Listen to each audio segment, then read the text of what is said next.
Hello and good morning to week 4 of our online chemistry journey. Let's go and see what we're doing this week. This week we are working on predicting reactants and products from equations. And so I will only give you either the reactants or the products this week. All right, so this is the most important note, so I put it first. So that you can't miss it. I also typed it up and it's on that worksheet for you. Not worksheet, well, it's kind of a worksheet and a note sheet together, and that's called Predicting Reactions. And so make sure you take a look at it, but this is super, super important. Whenever we predict reactions, we need to make sure to write the formula first. So we absolutely write the formula, okay? So we figured out the equation first and write the formula before we take on the coefficients. And then we don't go back and fix the formula to help our coefficients work out.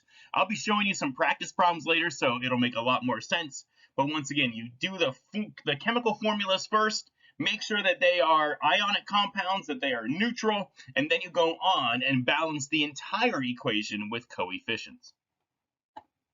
And once again, this is really important. I'm going to say it many times just to warn you, but you cannot go back and change the formulas just so that you can balance the entirety of the equation. That would be cheating, and that would be changing the compounds, changing nature itself, and that is simply not allowed. All right. When we're predicting reactions, you just got to keep this straight. We got to remember that the metals trade place with other metals. Or another way that people say it is the cations, the positive ions, trade places with the other positive ions. And we're going to do a couple examples, and you'll see that pattern super easily.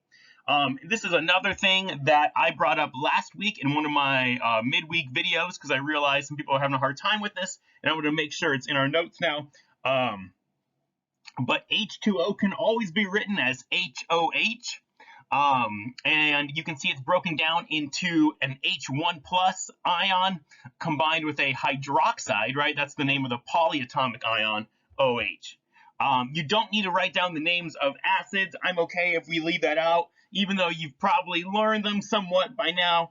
I don't want to have to back up and spend time on that. I want to just trudge ahead and make sure we get equations in, because that's kind of important in chemistry. Let's see. Make sure you remember the 7 diatomic elements, okay? I've brought this up a couple of times, but this week it's essential to know, and you'll see why. They are H, O, N, F, C, L, B, R, and I. And of course, I always use the phrase honorable halogens with a capital H. Probably shouldn't have used the highlighter tool. H-O-N, honorable.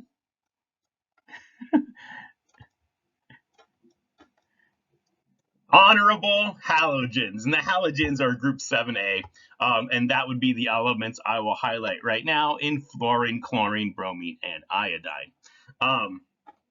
Make sure that, and they're only diatomic. That means it's H2 or O2 or F2 or I2, okay? It's only that when they are alone. Oxygen can exist as a singular oxygen in a compound. Of course, H2O is the example of that. So let's take a look at how we can predict our equations with the same examples we used last week. I will be giving you enough information to do this. Here we see that it is making diphosphorus pentoxide. And what we need to do is know that this is a synthesis equation. If it's a synthesis equation, that means that he just ran by. That means that it's going to be making it from 2 smaller compounds. Of course, the only or elements. In this case, it's going to be the singular elements phosphorus and oxygen combining to make diphosphorus pentoxide. And so we need to figure out how that works. Anytime you figure out it's a singular element, you have to run it through a check of, is it a diatomic element or not? And in this case, we have phosphorus. That is not one of our honorable halogens, so it stays singular phosphorus. However, oxygen is one of our honorable halogens, and that's where that 2 comes from. All right, next question here. We have the reaction of copper 1 carbonate combining with elemental zinc. This is a single displacement reaction. And this is where we need to remember that metals and metals trade places. And in the same fashion, non-metals would trade places as well. So our reaction is going to yield or make not copper 1 carbonate, but rather zinc carbonate. And of course, copper will come out of solution by itself. Here is our next reaction. We have a double displacement. And here's where we need to identify our metals. Our metal in this compound is zinc. Our metal in this compound is potassium. And they will simply trade places. And when they trade places, we have potassium now combined with nitrate. And we have zinc combined with oxygen. I'm sorry, zinc combined with the polyatomic ion, IO3 iodate. And now we have another single replacement equation, or single displacement, I apologize. And once again, the metals are going to trade places. And so we're going to have iron and oxygen, and we're going to have chromium by itself. Here we have a reaction that's combustion.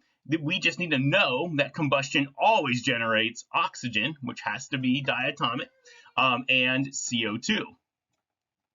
Okay, there it is typed for you in case you can't read my awesome drawing skills on Microsoft PowerPoint Recorder. So here we have another equation. This equation is going to be double displacement. In this case, the metals are going to trade places. We need to realize that in an acid, the hydrogen is kind of the metal, and by metal, I simply mean it takes on a positive charge. And so hydrogen is going to trade places with the potassium, and we're going to have potassium phosphate and hydrogen and bromine together to make hydrobromic acid. Are we doing okay? I think we're doing okay. Of course, I can't tell. But please ask questions if you've got them. Here's another reaction. It's synthesis. You can tell we're going to simply combine. If I asked you to tell me what they combined, notice that this 8 from S8 does not carry over in the actual compound. You need to calculate and figure out what the compound has to be in order to neutralize the charges before you worry about the subscripts coming over. And we'll see that in a few practices. Yeah, there's a decomposition. So here's a good synthesis. Here's the kind of questions I'll be asking. I'll give you 2, 3. I'll give you some blanks. Sometimes I'll just tell you. I'll write it out, and you'll have to decipher what it means from there. But in this case, we've got silver oxide forming. So, of course, that's going to be silver. You may not be able to see. Let me change the color there. We've got silver. And what do we do anytime we write a singular element? We always check, is it diatomic?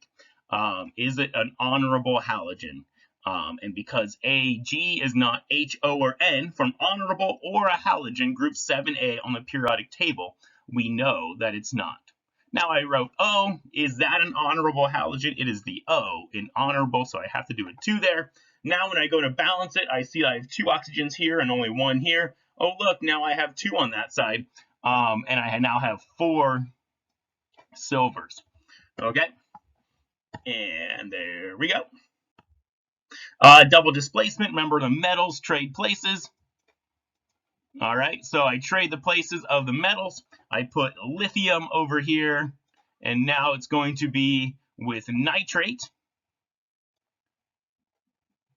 Okay, now before I do anything, I think to myself, what are the charges in play here? What are the oxidation numbers?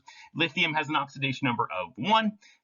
Nitrate also has an oxidation number of 1. So even though I have 2 lithiums on the reactant side, and I have 3 nitrates on the reactant side, I am not worried about that because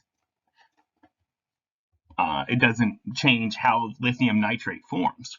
And I'll just have to worry about that when I write the coefficients in a second. And now I'm going to write aluminum and carbonate. I know that aluminum has a charge of 3. If you don't know these things, please have that oxidation number chart handy. And so it has an oxidation number of 3. Carbonate has an oxidation number of 2. So I simply have to trade those numbers like you've probably seen in our pattern. And now I go back and I balance the entire equation. I see that my largest compound is over here, aluminum carbonate. So I don't want to mess with it. I'm going to balance everything to that. And so first off, I see that it has 2 aluminums. So I'm going to put 2 in front of aluminum nitrate. That gives me 6 nitrates, right? And so I'm going to need 6 in front of this compound. That gives me 6 lithiums. So I'm going to put a 3 in front of that compound. That gives me 3 carbonates, and I already have my 3 carbonates. So I'm probably going to be right. And I am, even though my face is covering up the